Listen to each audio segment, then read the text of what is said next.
There's something unsettling about the quiet of the night, the way shadows stretch, the way silence lingers, and the way you sometimes hear things that aren't supposed to be there. Tonight, you're about to experience 3 terrifying stories. Stories so eerie, so unsettling. They'll make you question the sounds you hear in the darkness. These are not just bedtime stories. These are real nightmares, waiting for you to close your eyes. A hallway light that flickers on when no one is there. A whisper calling your name in an empty room. A presence lurking just beneath your bed, waiting for the perfect moment. Do you dare listen? Do you dare stay awake? Because once you start, you may never sleep the same way again. Episode 1. The Watcher in the Hallway. Lena had always lived alone. Her 1-bedroom apartment was her sanctuary. She had chosen it for the quiet, the sense of security.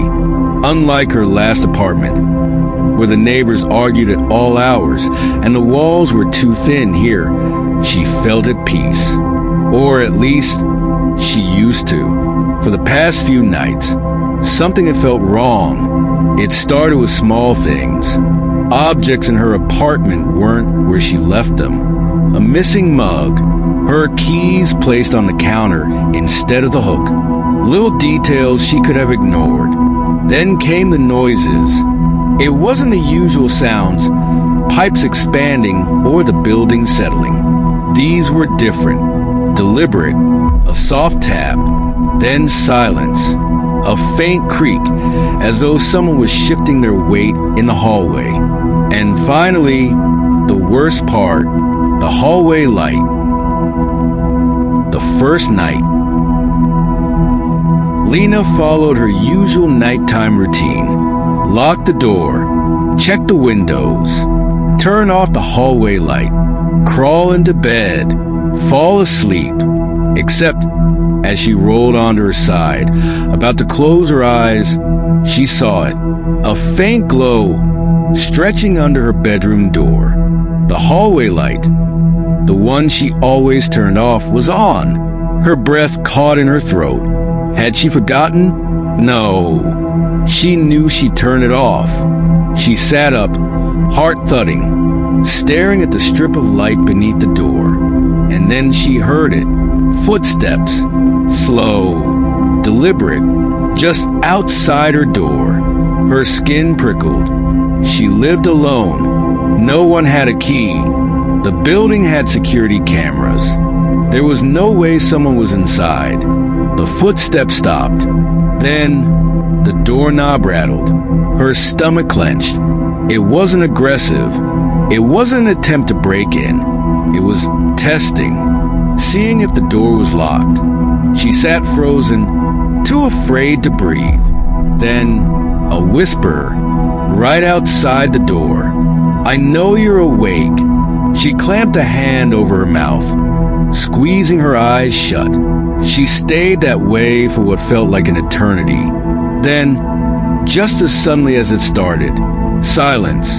The hallway light flickered, and then it went dark. She waited. Minutes. Hours. Sleep eventually took her, and in the morning, the hallway light was off. The door was still locked. Maybe it was a dream. Maybe she was just tired. At least, that's what she told herself. Until the next night. The second night.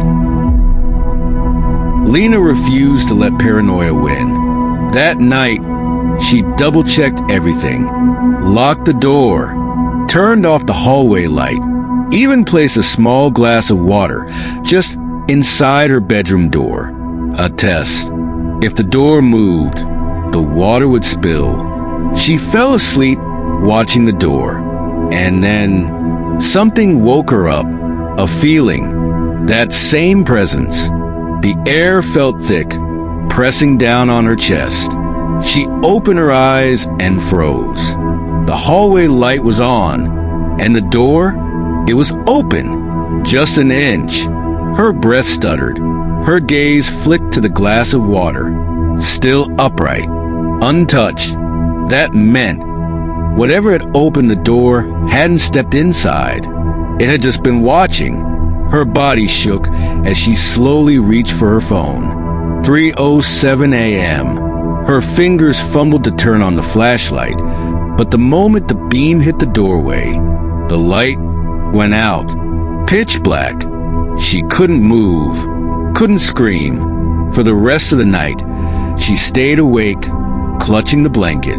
She didn't hear footsteps leaving. She didn't hear anything. She just waited. The footage. The next morning, Lena knocked on her landlord's door.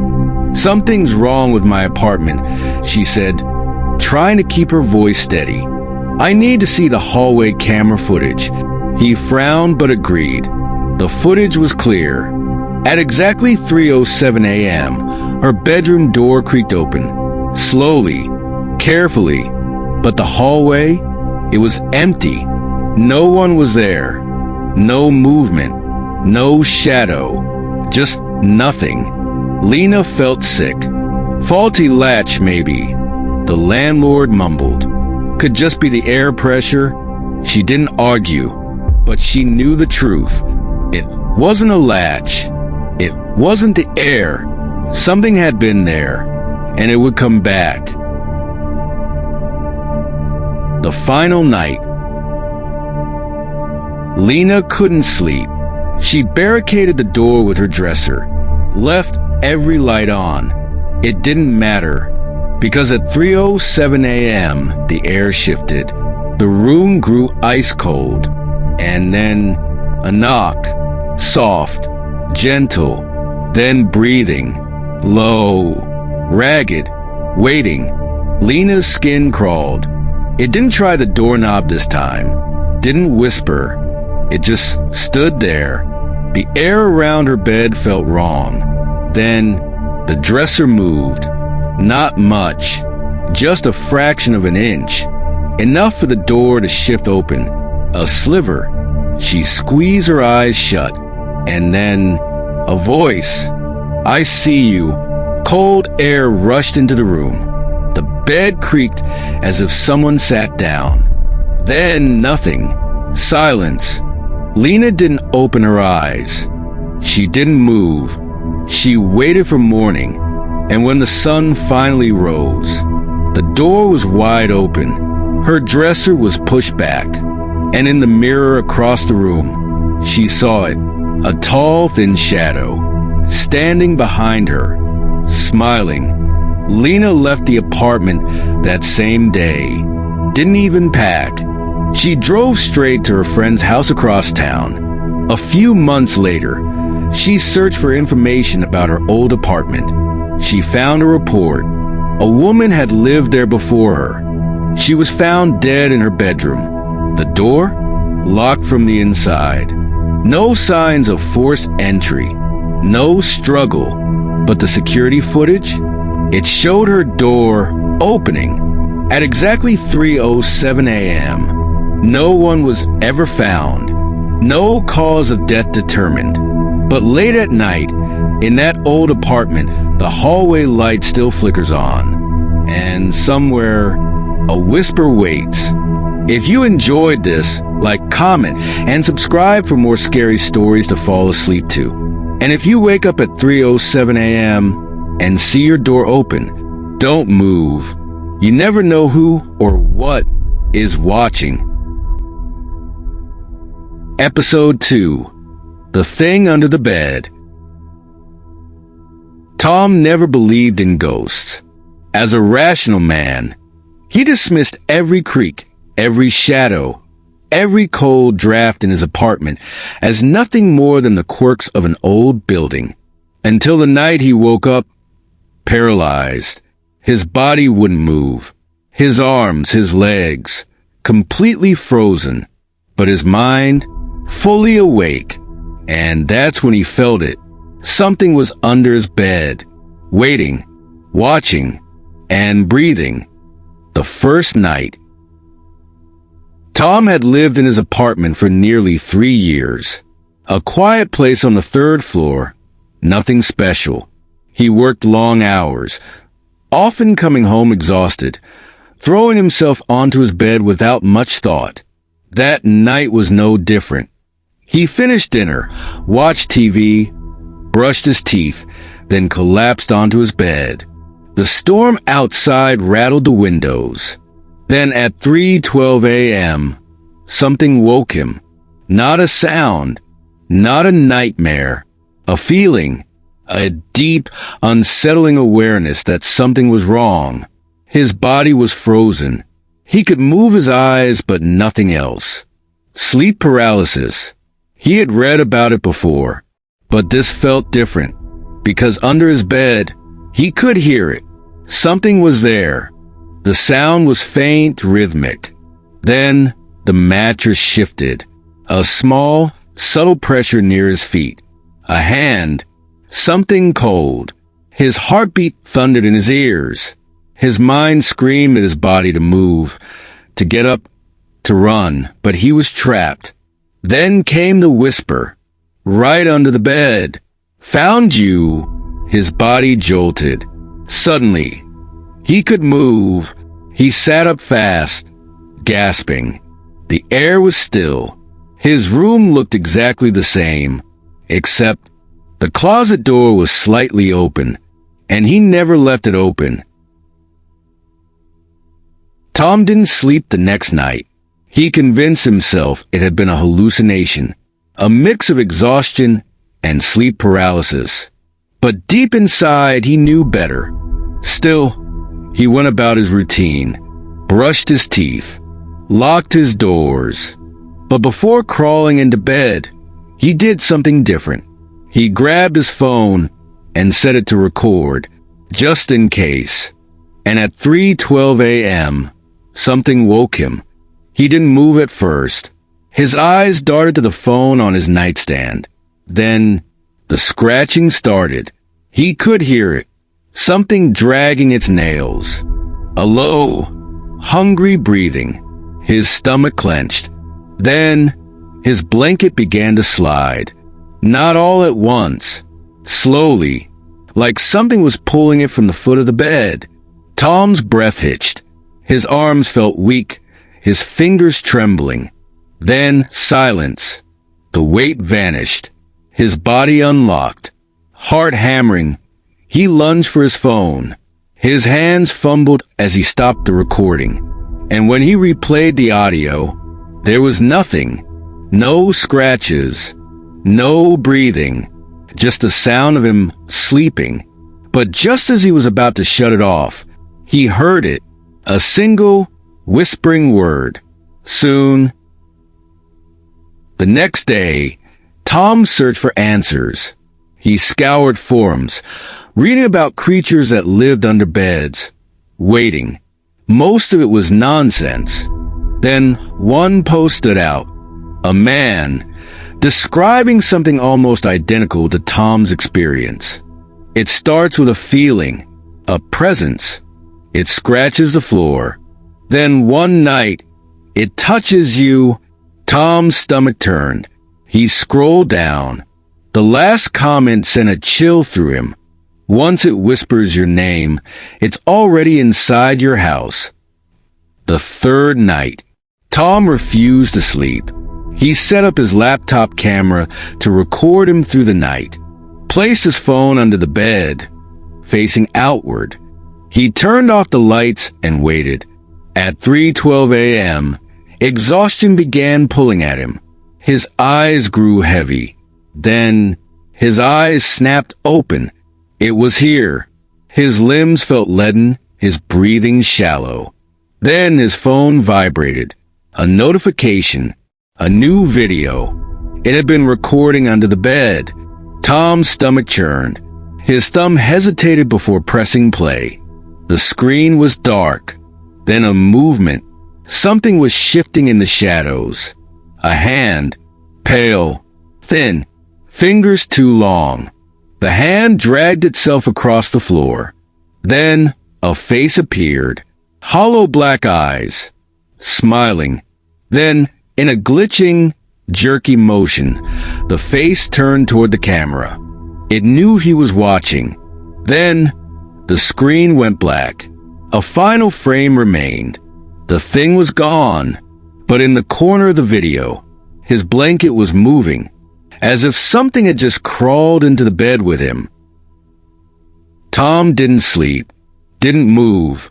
Then, at 3:12 a.m., the room grew colder.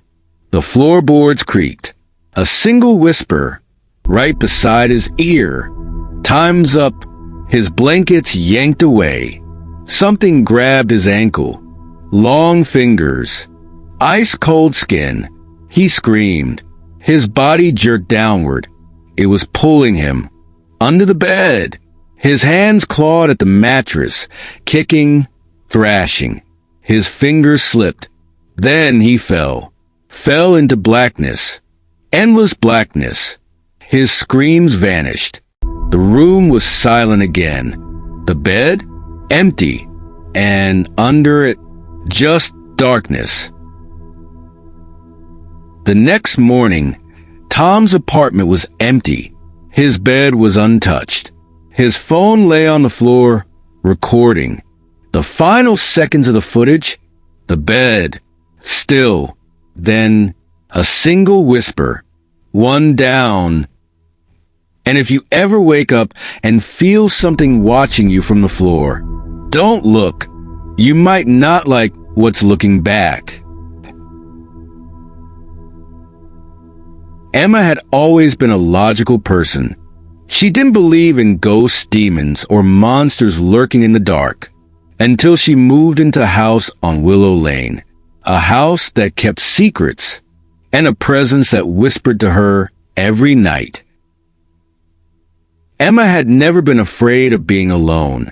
She had lived in apartments, dorms, and even rented a small studio for a year. But there was something about this house that unsettled her. It wasn't old, built in the late 90s with modern renovations. And yet, from the moment she stepped inside, something felt off. A coldness in the air, a faint murmuring sound just beyond hearing. She shook it off. It was just an empty house, after all. Or so she thought. That night, as she lay in bed half asleep, she heard it for the first time. A whisper, soft, almost playful. Emma, her eyes snapped open. She held her breath, listening. Silence. Her heart thudded in her chest. She turned on her bedside lamp. Nothing. She was alone. The whisper had just been a dream, right? The next day, Emma forced herself to laugh at her paranoia. She was overthinking things. She spent the evening watching TV, scrolling through her phone, trying to make the house feel normal. But that night, at 3 a.m., she woke up again. This time, she wasn't dreaming, because the whisper was closer. Emma, she sat up, heart hammering. It had come from the hallway. Slowly, she turned toward the bedroom door. It was open. She was sure, absolutely sure, she had closed it before going to bed. A cold shiver ran down her spine. Then a shadow moved, just outside her room. Something tall, thin, watching. She lunged for the light switch. Click. The hallway was empty, but something felt wrong. The air was thick, heavy, like someone had just been there. Her fingers trembled as she shut the door, locking it. She didn't sleep the rest of the night. Emma refused to be scared. She told herself it was sleep deprivation, stress, maybe even the wind. But deep inside, she knew better. She kept all the lights on that night, kept her phone by her side, and yet at 3 a.m., she woke up again. This time, she heard footsteps, soft, measured, pacing outside her door. Then, a knock. She couldn't breathe. Then came the whisper, right outside her door. Emma let me in. Her body locked up. She couldn't move, couldn't answer. The whispering continued. "Emma, I know you're awake." She squeezed her eyes shut. Minutes passed. An hour. Finally, silence. But in the morning, she found the bedroom door wide open, and deep scratches on the wooden floor, as if something had been dragged away. Emma couldn't stay in the house another night. She went to the local library, researching the property's history. Nothing. No murders. No deaths. But then, an old newspaper article caught her eye. Local man vanishes from Willow Lane home. Only his whisper remains. Her stomach dropped. The article told the story of Daniel Carter, the previous owner, a man who had been living alone. Neighbors reported hearing him talking at night. But when police entered the home, it was empty. No sign of a struggle. No signs of forced entry. Just a single, eerie message scratched into the wall. "He whispers to me. He wants me to follow him." Emma's hands trembled. She had to get out. Emma packed a bag, ready to leave the house forever. She booked a hotel. She was going to leave first thing in the morning. But that night, at 3 a.m., she woke up one last time. The whisper was inside the room. Emma, right beside her bed. Her body went rigid. A cold breath touched her ear. Then, something grabbed her wrist. She screamed, kicking, thrashing. Then, everything went black. The aftermath. The next day, the police arrived. Emma's front door was wide open. Her phone lay on the floor, still recording. And Emma? She was gone. No blood, no struggle, just an empty bed. And on the wall, a single message, scratched deep into the wood. "He whispers to me. He wants me to follow him." You made it through the night, but are you truly alone? These 3 terrifying stories were meant to be just fiction. But late at night, when the world is quiet, can you really be sure? The flickering hallway light, the whisper calling your name, the thing lurking under your bed. What if they're real? What if they're watching you right now? Don't let the fear end here. Subscribe now for more horror stories to fall asleep to. If you survive the night, hit like. But if you're still awake, comment below. What's the scariest thing that's ever happened to you at night? Turn on notifications so you never miss a chilling upload. Because the next story might be about you. More bone-chilling horror awaits you.